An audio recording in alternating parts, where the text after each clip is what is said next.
যতবার পড়ি ততবারই যেন চোখে পানি চলে আসে। এজন্য দুনিয়াকে মুমিনের কারাগার বলা হয়।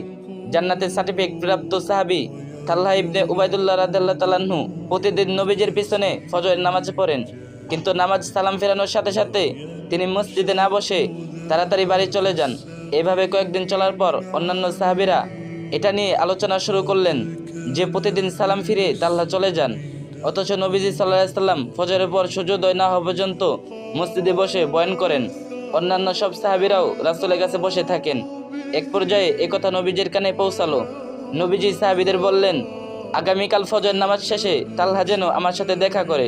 পরের দিন নামাজ আসলে তালহাকে একথা জানিয়ে দেওয়া হলো। ফজর নামাজ শেষ, তালহা বসে আছেন নবীজির সাথে দেখা করার জন্য। এক পর্যায়ে নবীজি তালহাকে ডাকলেন।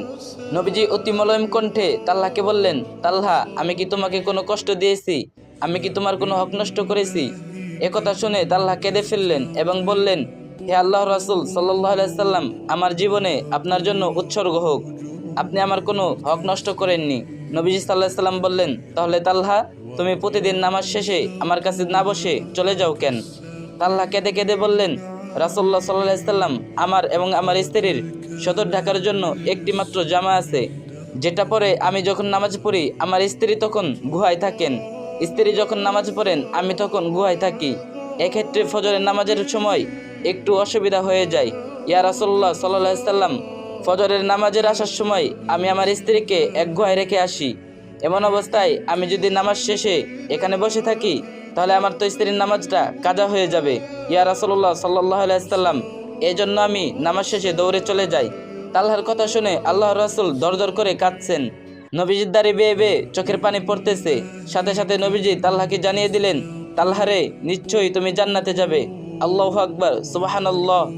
মুসনাদে আহমদ। দেখুন, একটা মাত্র পোশাক ছিল তালহা রাদিয়াল্লাহু তাআলা আনহু এবং তার স্ত্রীর, তারপরেও আল্লাহর প্রতি কোনো অভিযোগ ছিল না, ইবাদতের প্রতি কোনো অজুহাত ছিল না। আর আমাদের কত অভিযোগ, কত অজুহাত আল্লাহর প্রতি। আল্লাহ মাফ করুন, আমিন। আর ভিডিওটি আরেকজনের কাছে শেয়ার করে দেন যাতে আরেকজনও জানতে পারে। আর যে যত পারেন বেশি বেশি কপি লিঙ্ক করে